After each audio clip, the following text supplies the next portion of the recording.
Good evening, everyone. I want you all actually to go back a few decades, and I want to show you something actually. And I want you to imagine this guy, this small boy, sitting in a classroom. He's always afraid. He's always in the corner of a classroom. He's always afraid because he's afraid that his teacher might ask him something and he might not be able to answer that. And his teacher would ask him in English or to read something in English. And to read something in English is like staring at a locked door without a key. But the same guy actually, when he grew up, he wanted to be something. He wanted to do something. And he wanted to be a speaker. Of course, this picture is mine a few decades back. I was really a shy guy coming from a very small town of UP. Of course, with a Hindi medium background, never learned English or did any communication training of any sort. But today, when I look at it, this journey, we're touching lives by teaching English. I don't teach English. I don't say that we teach English. We touch lives. And these corporate leaders, they come from 12 different countries. And this is something that we have been able to achieve it, not in a day or two or a year. It has been a long, long, long ride. But in all that, actually, what we have got, and this is what I'm going to share with you. But before that, this is what we have got. We got people from almost 50 countries following our content on social media. We got close to 1 million, more than 1 million subscribers or followers on different platforms. Our content goes to almost 30 million views actually every year. And of course, somebody actually who was afraid of reading in English, we publish books and we have sold more than 15,000 books in last 2-3 years. And of course, we have trained more than 10,000 people from across the globe. But this talk is not about me. This talk is about all of us. This talk is about the future that we are making, and we don't realize that. And that's very, very important for us to sit back and think how we can create a future that not only that we are proud of, but the entire generation is proud of. My whole journey actually is a series of lessons that we learned. We failed many times over, but that taught me many a lesson. But today I'm going to share with you 4 lessons that I learned. And I would request you all, especially people sitting there, that if you learn these lessons and do everything that you want to do in life, you'll achieve that. No one can stop you. So let's begin. By the way, my name is Vinit Kapoor, and this is what I'm going to talk about. I'm going to talk about the impact. I'm going to talk about the influence. Believe me, when I was growing up, when perhaps I'd done my 12th, I didn't know the meaning of influence as well, or the impact for that matter. Today we are living it. And for me, it's not a coincidence. People say that maybe the luck was on his side. His stars aligned. The lady luck smiled at him. But that's not the case. It's not a coincidence. So what is it? It's purpose-driven actions that create echoes. And these echoes, they shape your future. And today what you're going to do, those purpose-driven actions, they are going to make you what you want to be in future. Your future is not the future, in fact. You're living your future right now in this hall. The reason you are here, all of you, is that you have decided your priority, that I want to be in this hall to listen to some people who have failed and who have succeeded. And this is your purpose-driven action. And I would request you all to keep living this life of purpose-driven action. Now, what is an echo that we are talking about echo actually? If you go to an empty hall, a big empty hall, and you shout something, you find out a sound coming back to you. And that voice, when it comes back, and you think, oh, that is my voice. That was my voice, a little changed, but unmistakably, it was my voice. And that voice you have to listen to. I'll talk more about noise and voice later on, but this is what is echo. Now, the echo that we are talking about today is within you. You just have to shout loud. Shut all the noises around you and listen to that echo. Listen to that voice. That is your voice. That is your echo. Now, this is the first lesson that I learned. You know, most of us, we look for the grand start, a grand beginning. We've been talking about it outside as well. So the generation today, as we call them Gen Z, what they want is, they want a fantastic start. We have our idols, like all the cricketers who are doing wonderfully well at an age of 16. And we think that they've really started well. But that's not the case. We always feel that our stars must be aligned. We always feel the applause must be ready before we apply it, before we go there. But that's not the case. In fact, I would call it's a myth.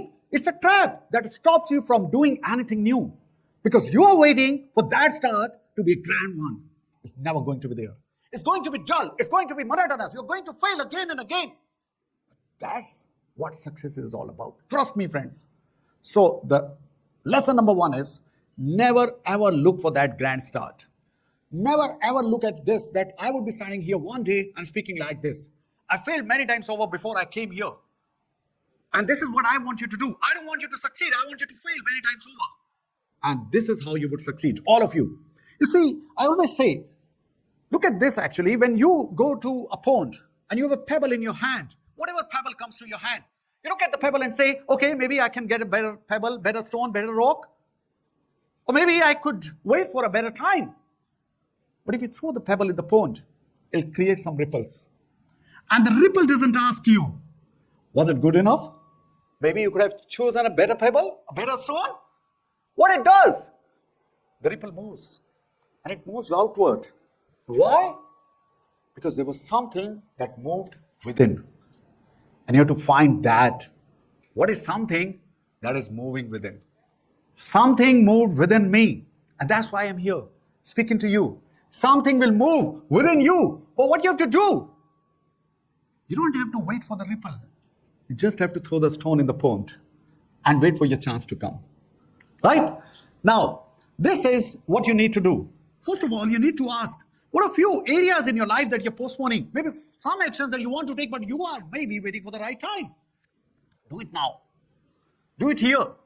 The second, are you rejecting action because it's too quiet to be celebrated? So let me tell you, most of the starts, most of the actions, they're always quiet. They're monotonous. Start it anyway. I'll tell you a story. I'll open your minds. And of course, maybe that open paths for you. Now, how did we start? And what failures did we get? And of course, most of the people, they mistake momentum for meaning. They're two different things. You need to find the meaning of your life first. Momentum will come later. Don't wait for the momentum. Wait for the meaning. Ask, what do I want? And if you get that, you're on your path. The momentum will come. Okay? Now, lesson number 2 is, action is the most honest form of reflection. Why do I say that? We live in a world actually where everybody is saying, hey, you should think twice before you do something. That's fine. Reflecting is not bad. I'm not against it. It's vital. But I want to ask you a deeper question. What does that reflecting mean when there is no action? Does it give you clarity? No way. It gives you confusion, nothing else. So what is my way of doing it? My way of doing it, think about it and do it. And say to yourself, whether it is succeeding or not, whether you're on the right path or not, it'll give you a signal. It will always give you a signal. You have to just listen to that voice. Again, I'll talk about that voice later on. Okay. Now, that's the most important thing that we need to understand. We do not discover ourselves by thinking. No way. We discover ourselves by doing. When you do, you fail. When you fail, you learn. Every doing act is a lesson in itself. You need to observe yourself. What is the lesson in it for me? What is in it for me? That should be your phrase. What is in it for me? What is in it for me? The failure is not there to disappoint you, to close you down in the four walls. It is there to teach you. You need to ask it again and again. And every action is like a mirror. You need to ask it. And believe me, a mirror doesn't flatter you. A mirror doesn't flatter you. It shows you. It reveals you. And it doesn't reveal you only. It doesn't reveal your state. It reveals your action. Whatever your state is today, it is the resultant of the action that you took in the past. And what action you're going to take today, it is going to be your state tomorrow. So what my state is today, it is not because of my action today. It is because of the action that I took 10 years back, 12 years back, when I took a decision that I'm going to go and I'm going to answer my calling. I left the corporate world after being there for 17 long years at a senior level position and said, no, perhaps this was not something that I was living for. This was not something that was my purpose. So I left that plush job along with my wife, and Amika was here. We started teaching people, training people in English communication. And we started, like we wanted to teach people, go to every village, every nook and corner, and find out people that who needed our help. And we started doing it. But then we thought that maybe that we, in this lifetime, we won't be able to touch the numbers that we wanted. We wanted to touch everyone. And then we went online. And I'll tell you that what happened there. But the most important part is, the next time you went in front of a mirror, this is what would happen. Now, when you go in front of a mirror, ask, what do you want to become in the next 1 year? And that's your echo. I'll show you the echo as well. So if you need to ask, you want to be fluent, you want to be impactful, or you want to be confident? What do you want to become? The mirror would answer. And this is how the mirror answer. Then ask, how did you show up? If you want to be fluent, what are your habits? What are you doing today? Of course, what are your choices today? What are your actions today? And what are your actions last week or last month or last year?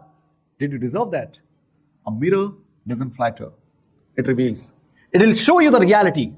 And again, if the actions, the habits, the choices that you're making today, they are in dialogue with what you want, you will reach there one day anyhow. You don't need to wait for anything. It will be done and you'll be there. The lesson number 3, and the very important one is, the world listens to the voice that keeps showing up. We keep talking about it. We keep talking about the consistency, showing up and all that. But I'll give you some live examples that how showing up matters a lot today in this world. I was talking about the noises and voices. We live in a world where a lot of people are talking about decisions, views, algorithms, and all that. We're living in this world ourselves, actually. We are so-called social media influencers, influencing live on social media. But we also are impacted by that. But in this noise, if you get your voice, you'll get your path. So what you need to do is shut yourself out from the noise that is out there. What my neighbors say, what they have done, and what should I do? So always I say, if prayer is you talking to God, that inner voice is God talking to you. Listen to that. In solitude, shut your doors and listen to the voice. What does it say? And it will give you the answer, and you will get your answers. And that's why I say, if you want to be maybe a creator and you want to go live, when you go live, you see nobody's turning up, nobody's showing up. What should I do? Show up again. The next week, nobody showed up. What should I do? Show up again. It's as simple as that. There's no rocket science to it. Why are you waiting for somebody to view your content? One day, the whole world will watch you. You know, my daughters actually, so it was in class 10th, they were there. And I asked them a simple question that any father would ask. What do you want to do when you grow up? They say, Papa, are you serious about it, or you're just asking about, like any father would ask? Me and Anamika both asked. I said, I'm very serious about that. And they asked me, would you allow us to do that? I said, by any means. Why not? And they were very good in studies. Like any parents, we wanted them to send to the top engineering college or medical college and all that kind of stuff. Okay, as Shakespeare said, we are such a stuff as dreams are made of. And we were seeing our dreams actually in them. Then they said, they dropped the bombshell and said, we want to be musicians. I said, what? You want to be a musician? I said, yeah. And both of them. I said, that's fine. But how did you get that you want to be a musician? I said, because we are living it. We are living in our school and we love that. I said, maybe that this hobby will fade off after some time. They say, maybe, but who knows? You want to be that. And then I said, okay, do one thing. If you want to be a musician, you go live every week for next 6 months. Not to prove me, but to prove yourself. You will get your path. And they did exactly that. I didn't do that to test them. But for next 6 months, would you believe that? One was 16, the other was 17. They went live every week. Live, they sang there. They played piano there, live there. They made their channel. And would you believe that? Based on those performances, they got 75% scholarship. They wanted to study abroad. They are in UK today, both of them, in a good university. One has just 2 days back, she graduated. And now she is going to go to the field that she wanted. Now, this is what we talk about, the echo. This is what we talk about the future. Now, had we not done that activity, maybe, who knows, they would have been studying some engineering college and regretting the life they wanted to live. They're not living that life. So consistency is a language. And the world listens to those who speak it fluently. How fluently you want to speak that language depends on you. Now, you look at this radio. Sometime you would find that maybe the voice is not there or it is not clear. So what do? What we used to do, we used to just tune it in a little bit here and there, and then the voice would be clear. Do it with your message. Whatever you are doing, you'll find that voice. And influence isn't claimed. Remember that. It is earned through presence. We went live, we made videos for 1 year. And you know how many subscribers we had? After 1 year, over 2,000 subscribers. And we were happy about it. But then we said that we should do something different. We made more videos. Every week we would upload 2 videos, and it happened for almost 3 years. Today, we have more than 8 lakh subscribers on our YouTube channel, Learn English with Zita. The same thing happened with Instagram. Almost 160,000 people follow us on Instagram. Another 80,000 followers on Facebook. But we started our journey with the same old thing. 1 subscriber, 100 subscriber, 1,000, 10,000, and you celebrate. But the important thing is not that. The important thing is claiming it. being persistent. Okay, and the last thing that I would like to speak here is, of course, it's a wonderful idea that ideas will show you the path. Today's world is glut with ideas. We have a lot of ideas around us. The ideas, they are on your feet, in your podcast, on a cafe napkin. You write the ideas and say, wow, I got the idea of my life. It's not the idea. It's the belief in the idea. So if idea is the invitation, the belief is the destination. You're getting my point? And this is what I say. This is what Anthony Robbins actually talked about in his monumental work, Awaken the Giant Within. If you haven't read, please go through that. Wonderful work. And he said, idea is like a tabletop. Now what we do, so idea can be negative one. I can't speak English. I can't be a public speaker. I can't come here and speak. That's an idea. So what do? You give references to that idea. And these references are not but lacks. Well, I failed in English. I know I can't speak English. You know, my friends laugh when I speak in English. These are negative references that you're giving. And now this idea is a belief. And you can do opposite thing as well. You can do this. You can change that idea, negative idea, into the positive idea. A rather positive belief. And this is what you can do. I scored better in English than many of my other subjects. Oh yes, I gave one speech in my school. And that's what you need to do. The tabletop that you have, make sure you make a choice of giving reference. Don't allow anyone to tell you you are pathetic in English, because you are not. As long as the voice within you says you are not, say, I'm not. I'm good at English. I can do that. And one day I'll do that. And there's three-way process to it. Number one, connect the idea to a real emotion. Live that idea. Ask why. And then ask why not. And then ask why now. And then ask why me. That's the emotion that you need to get. And once you do that, put an action, huge action. Start with a small one and then take it to the huge action. And you will reach there. And then reflect on the experiences that you had with that idea. That idea will convert into a belief. And that belief will give you an echo. And that echo will create your future. And this is why all of us are here. But remember one thing. Remember this line. If ideas are invitation, your beliefs are your destination. And that will take you there. This guy had an idea that he can speak, despite many negative references. But this guy also had a belief that one day, come what may, he would deliver a speech in English. And that's why this guy is standing in front of you, telling you that the future doesn't respond to your wishes. It responds to your action. So make your action conscious, make them courageous, and make them count. And this is why I say it's not a coincidence that I'm standing here and speaking in front of you. Influence is not a coincidence. It's a choice. Thank you so much.